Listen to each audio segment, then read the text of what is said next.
Então, como última parte desse nosso estudo, né, introdutório de correntes elétricas, tá certo? E de circuitos, não é? Nós vamos discutir agora o que acontece quando você coloca, não é, um capacitor num circuito, né? Nós ainda estamos com um circuito de corrente contínua, tá certo? Né? Nós temos aí uma pilha, tá? Nós vamos ligar essa pilha ou uma fonte de força eletromotriz contínua, né, num resistor e num capacitor, tá certo? Né? Então vamos lá, nós vamos pegar o nosso circuito. Esse circuito agora vai ser o seguinte: eu tenho aqui a minha fonte de força eletromotriz, tá certo? Eu vou ligar agora, né, a um circuito que eu desenhei, né, de uma forma um pouco particular. Ele tem aqui uma chave, tá certo? Ele tem uma chave aqui, né, e esse circuito ele tem essa forma. Eu tenho um resistor, né, e agora aqui eu coloco um capacitor, tá? Toma cuidado, tá certo? Toma cuidado muitas vezes, né, só para lembrar, a fonte de força é simbolizada por duas barras de tamanho diferente. A barra maior é o polo positivo, a barra menor é o polo negativo. O capacitor são duas barrinhas, não é, de tamanho igual, tá? Muito bem. Eu tenho aqui um ponto A e eu tenho aqui um ponto B. No começo, o capacitor, tá certo? Ele está descarregado, tá? Eu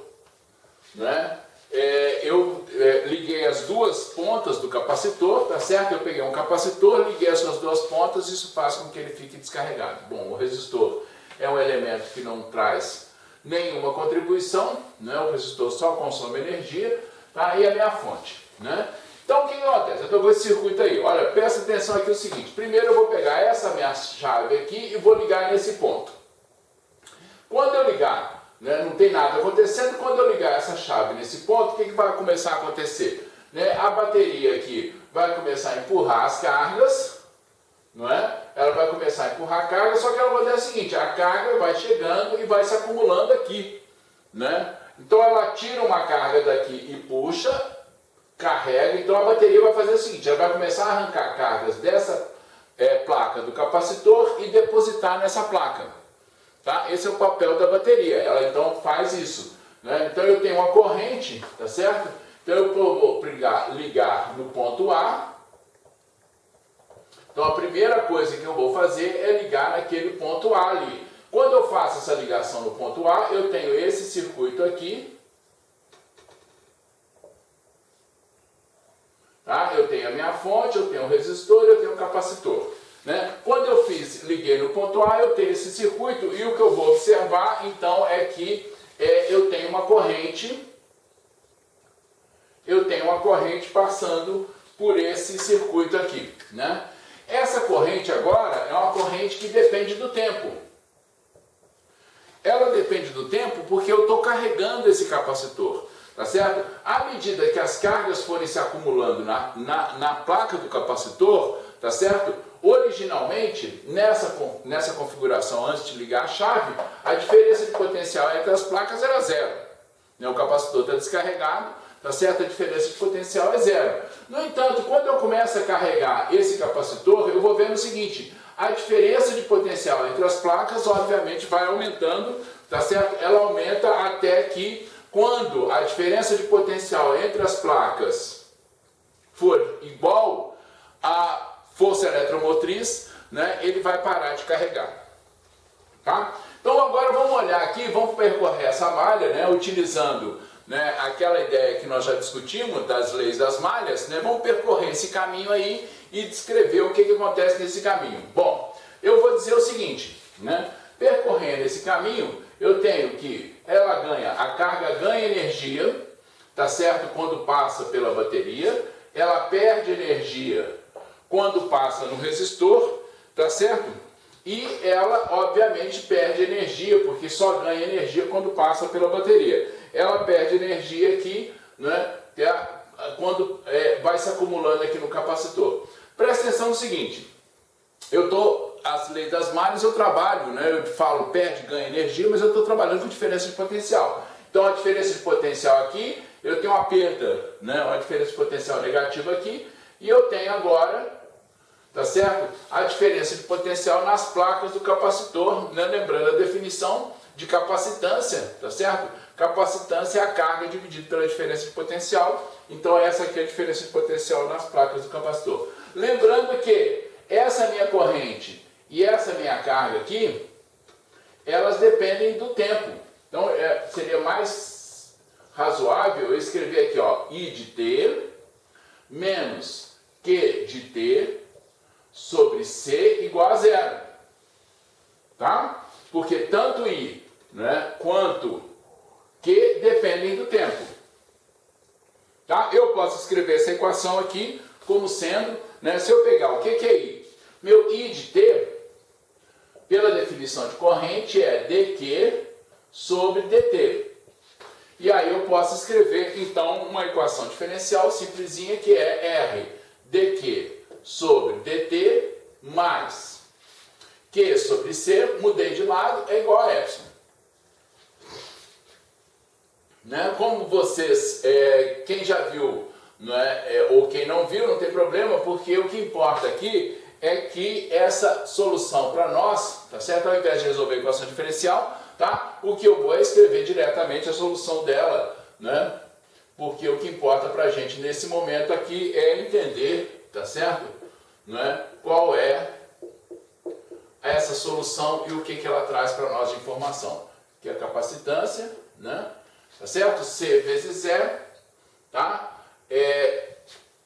Esse termo aqui é um termo que depende do tempo, tá? Então é menos a exponencial, né, de T sobre RC. Olha essa equação aqui, tá certo? Então essa equação, quem quiser pode derivar, deriva essa equação aqui, tá certo? Deriva essa expressão, você vai ver que chega na solução certinha aqui, tá? Olha só, presta atenção no seguinte, quando T é igual a zero, se T é igual a zero, o que acontece aqui? Se T é igual a zero, tá certo? Quanto é que vale isso aqui? 1 menos exponencial de zero vale, exponencial de zero nós sabemos é 1, tá certo? Então em T igual a zero, a carga é igual a zero. Claro, quando T é igual a zero é quando eu liguei a chave, não tinha carga nenhuma na placa do capacitor. Né? Então em T igual a zero, tá certo? A carga é igual a zero. Agora o tempo vai crescendo. À medida que o tempo for crescendo, tá certo? O que acontece com a carga? A carga vai aumentando. À medida que T vai crescendo, a carga vai aumentando, né? Quando o T for muito longo, tá certo? Vamos chamar quando T tende para infinito. O que acontece quando T tende para infinito? Esse termo aqui se anula, tá certo? Então a minha carga, né, passa agora a ser C vezes epsilon. Então essa figura aqui, ó, então se eu pegar a carga Q, tá certo? Ao longo do tempo, eu tenho então uma curva que é uma curva desse jeito aqui, né? E ela tende assintoticamente, tá certo? Ela tende assintoticamente para o meu valor, tá? C vezes epsilon. Tá? Então o meu capacitor vai carregando, né? Tá certo? O meu capacitor vai carregando, né? E essa aqui é a curva então da carga do capacitor, tá certo? Muito bem, agora eu quero ver o seguinte, né? Como é que é a corrente, tá certo? Como é que é a corrente que está passando naquele, como é que se comporta a corrente? Olha, a minha corrente é dQ sobre dt, se eu derivar então esse Q aqui, tá certo? Eu posso dizer que a minha corrente, ela vai ser epsilon dividido por R, que multiplica E a menos T sobre RC. Muito bem, quando T é igual a zero, tá certo? Quando T é igual a zero, né, a minha corrente é epsilon sobre R. Quando T é igual a zero, na hora que eu ligo a chave, a bateria, né, não enxergou ainda o capacitor. Então a corrente que flui é aquela corrente que fluiria se não houvesse o capacitor, tá? Então instantaneamente acontece isso, mas à medida que o meu tempo vai passando, então para T tendendo a infinito, tá certo? O que acontece com a corrente? Quando T tende para infinito, esse termo aqui, né, tende, tá certo? Para zero, então a minha corrente, né, vai ser igual a zero. À medida que T cresce, essa corrente, então é aquilo que eu disse, né? Quando a gente começou a discutir isso aqui, eu falei, pensa do ponto de vista conceitual né, o que acontece? Eu liguei essa chave, esse capacitor começa a ser carregado, né? Quando a diferença de potencial entre as placas do capacitor for igual à força eletromotriz que está aqui, a corrente vai parar, tá? A corrente vai parar de circular nesse circuito, né? E o meu capacitor está carregado, tá certo? Então o meu capacitor foi carregado, a corrente parou de circular no circuito.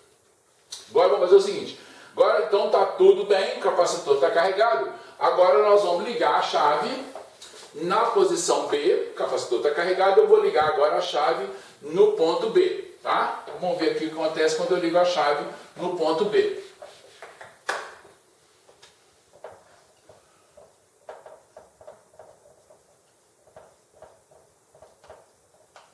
Quando eu ligo a chave no ponto B, eu vou ficar com um circuito que é esse aqui, ó.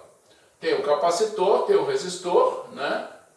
E eu não tenho mais aquela fonte de força eletromotriz. Eu liguei aqui, o capacitor estava carregado, eu liguei. O que acontece agora? Né? Quando eu ligo a chave, né, daquele jeito ali, eu posso escrever a equação aqui, tá certo? Essa é a minha equação aqui, de novo, escrevendo de forma simples, né, e usando a mesma abordagem, eu tenho que R vezes I, tá? Agora eu só tenho elemento passivo nesse circuito, né? Mais Q sobre C é igual a zero, tá? Seria menos RI menos Q sobre C igual a zero, eu já escrevo com sinais positivos aqui, né? E eu vou escrever R, portanto, dQ sobre dt mais Q sobre C igual a zero, e essa equação aqui agora é uma equação, né, Q, tá certo? Vai ser igual àquele valor original, tá? O valor original que eu tinha, que era C vezes E, vezes a exponencial de menos T sobre RC.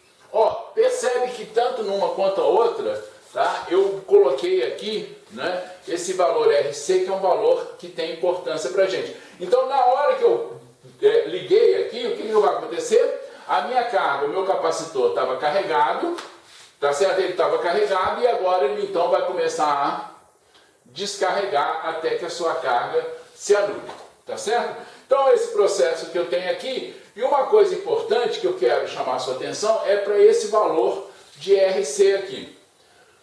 Olha só, olha esse valor de RC aqui, vamos dar uma olhada nele aqui, deixa eu só fechar aqui, né? RC é chamado de constante, é chamada constante de tempo. O que significa essa constante de tempo? Quando T, RC tem dimensão de tempo, tá? Vamos lembrando aqui, ó, bom, presta atenção aqui, né? Se eu tenho uma exponencial de tempo sobre uma outra coisa que está aqui embaixo, essa coisa aqui tem que ter dimensão de tempo que eu tenho que elevar, né? O meu expoente tem que ser um expoente adimensional. Então, RC, tá certo? R vezes C tem dimensão de tempo, tá certo? Por isso que ele é chamado de uma constante de tempo. Por que ele é chamado de constante de tempo? Né? Pelo seguinte, quando, e eu normalmente represento pela letra grega tal, né? Quando T é igual a essa constante de tempo, tá certo? A minha carga Q, aqui ó, se T, quando eu chego em T igual a tal, tá? Se eu chego em T igual a tal, a minha carga Q vai ser igual a 0,63, ou seja, praticamente 2/3, né, da carga total. Né? Então, aqui eu tenho um processo rápido de carga, tá certo? Que vai cada vez mais ficando lento à medida que eu vou me aproximando do valor total. Né? Essa é a figura típica de uma exponencial. Né? E quando eu tiver, então, o tempo igual a tal, eu tenho 2/3, né? Praticamente, né? 2/3 da carga total atingida. Tá certo? Então, esse é um valor importante porque ele te dá uma dimensão, não é, de quanto é que você conseguiu já carregar, tá certo? Quanto tempo você demora para chegar num valor, vamos chamar, significativo da carga, né? Isso é importante para você, por exemplo, que está carregando uma bateria, que está carregando um outro tipo de componente, tá certo? Ter uma ideia de quanto tempo vai demorar essa carga, e isso vai te medir, ainda agora de forma simplificada, mas vai te dar aquela ideia assim, Quanto tempo eu demoro para carregar a bateria do meu celular? Tem um pouco a ver com isso, não é exatamente isso aqui, mas tem um pouco a ver com isso, tá certo? E é uma informação importante, tá bom? Muito bem. Com isso a gente completa essa parte, né, de correntes e circuitos, tá certo? Né? E agora nós vamos voltar, nós vamos discutir, né, o que acontece com cargas em movimento, agora não num circuito ou numa corrente elétrica, né, mas nós vamos ver agora o que acontece com cargas quando eu tenho um campo magnético. Até agora a gente falou de campos elétricos, tá certo? Né? Nós agora vamos começar o segundo bloco dessa nossa parte do curso, né, que é o estudo do campo magnético, tá bom? Então a gente se vê daqui a pouco.